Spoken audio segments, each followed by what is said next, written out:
Imagine this. A 13-year-old girl sits cross-legged on the floor of her brother's bedroom, surrounded by scattered notebooks and a keyboard.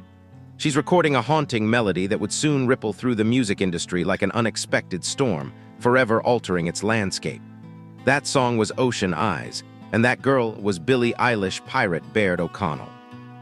Let's start where it all began. Billie Eilish pirate Baird O'Connell, born on December 18, 2001, in Los Angeles, California. Her name itself is a nod to creativity and individuality. Pirate came from a character in a book her parents loved, while Baird honors her Scottish heritage. Raised in a household steeped in artistry, Billie grew up surrounded by inspiration.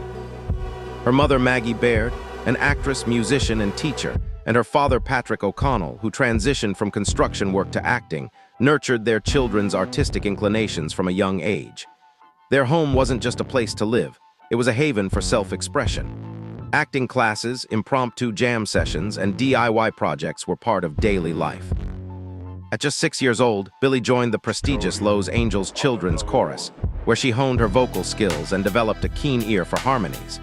This early exposure to choral music gave her a unique understanding of tone, rhythm, and dynamics. But despite her talent, Billie didn't immediately gravitate toward a career in music. Instead, she explored various forms of art, including dance and acting.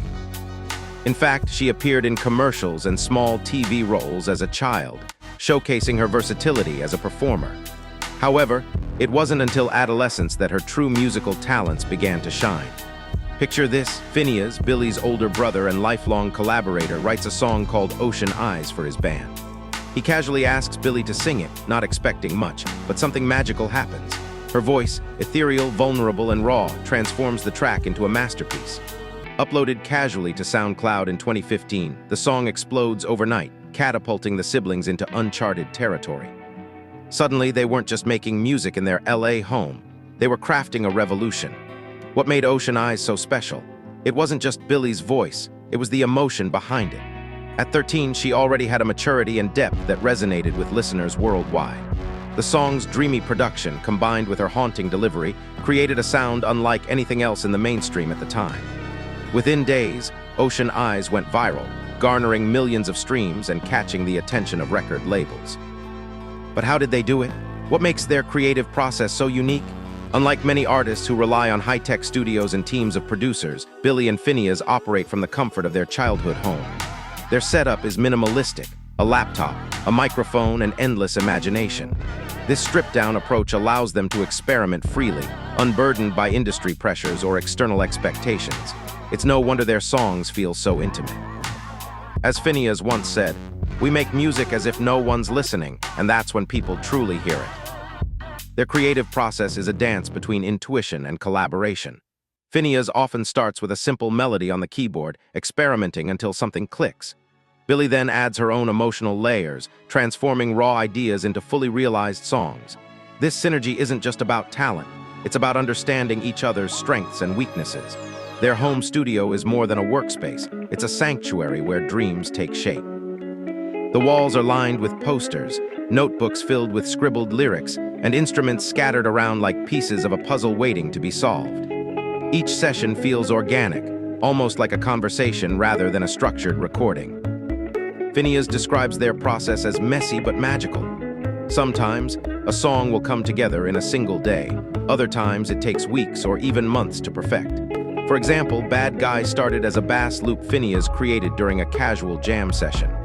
Billie added her signature whisper-sung vocals, and together they crafted a track that became a global phenomenon.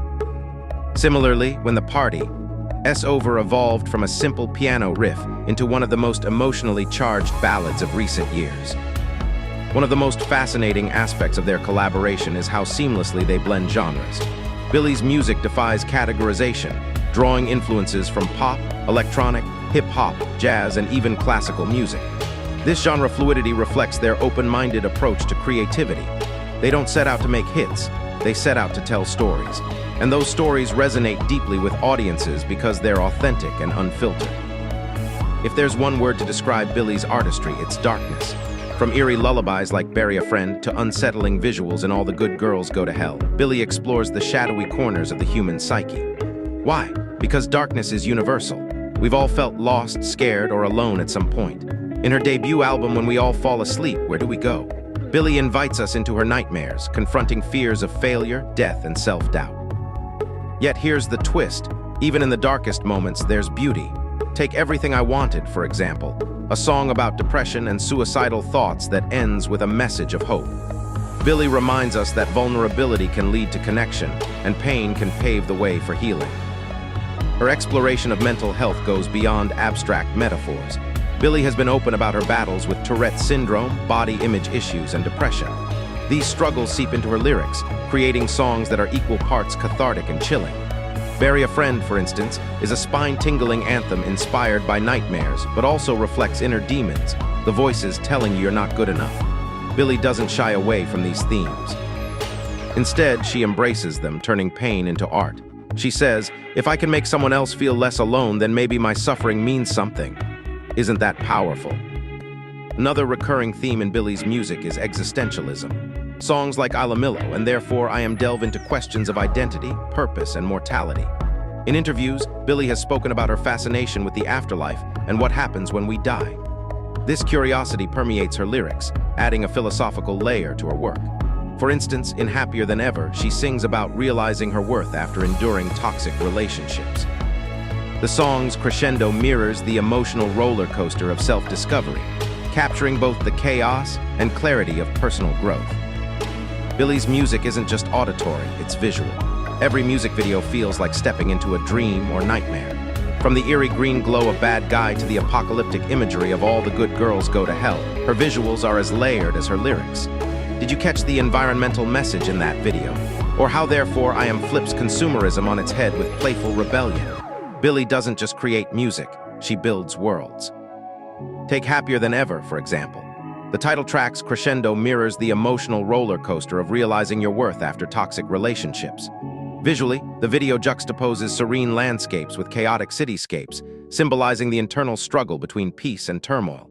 Billie's ability to weave storytelling into both sound and sight is unparalleled. Each frame is deliberate, layered, and packed with meaning, challenging viewers to look beyond the surface. Her visual style is heavily influenced by cinema, particularly horror films and surrealism. Directors like David Lynch and Alfred Hitchcock have cited as inspirations for her aesthetic. For instance, the Bury a Friend video draws heavily from horror tropes, with Billie playing multiple roles, including the monster under the bed. Meanwhile, All the Good Girls Go to Hell features biblical imagery and commentary on climate change, with Billie emerging from owl-covered wings. These visuals aren't random. They're carefully crafted to amplify the themes of her music. Speaking of questioning norms, let's talk about identity. Billie challenges societal standards without saying a word. Oversized clothes, neon hair, no makeup, or bold makeup choices that defy trends. She redefines beauty on her own terms, sending a clear message. You don't have to look perfect to be loved. This resonates deeply with Gen Z, who see her as more than an artist. They see her as a movement, but breaking boundaries comes at a cost. Fame brings scrutiny, pressure, and relentless media attention. Billie has faced body shaming, invasive paparazzi, and public breakdowns. Yet she keeps rising, reminding us that strength isn't about never falling, it's about getting back up. Behind every great artist is often another great artist. For Billie, that's Finneas. Their bond is unshakable. Writing, producing, and performing together, they've created a formula for success rooted in trust and collaboration.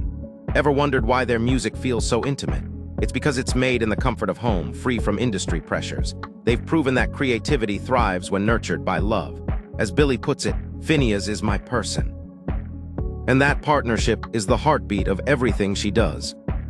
So now we come to the big question. Why does Billie Eilish matter? Because she's more than a musician. She's a storyteller, a trailblazer, and a voice for a generation navigating loneliness, anxiety, and uncertainty.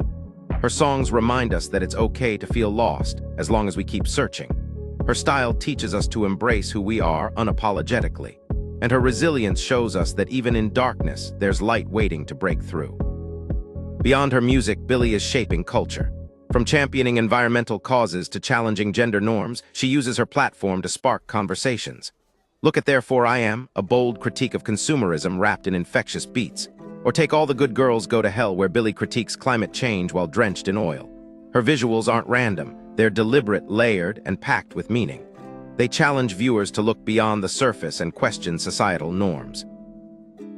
Before we wrap this up, here's one final thought. The next time you listen to Billie Eilish, don't just hear the music. Feel it. Let it take you somewhere unexpected. Maybe you'll find pieces of yourself hidden in her words. Maybe you'll realize you're not alone. And maybe, just maybe, you'll understand why millions of people around the world call her their favorite artist. Thanks for joining me on this journey into the mind of Billie Eilish. If you enjoyed this exploration, hit that like button and subscribe for more stories that delve into the intersection of art, psychology, and culture. Now tell me in the comments, what's your favorite Billie moment? Mine might surprise you.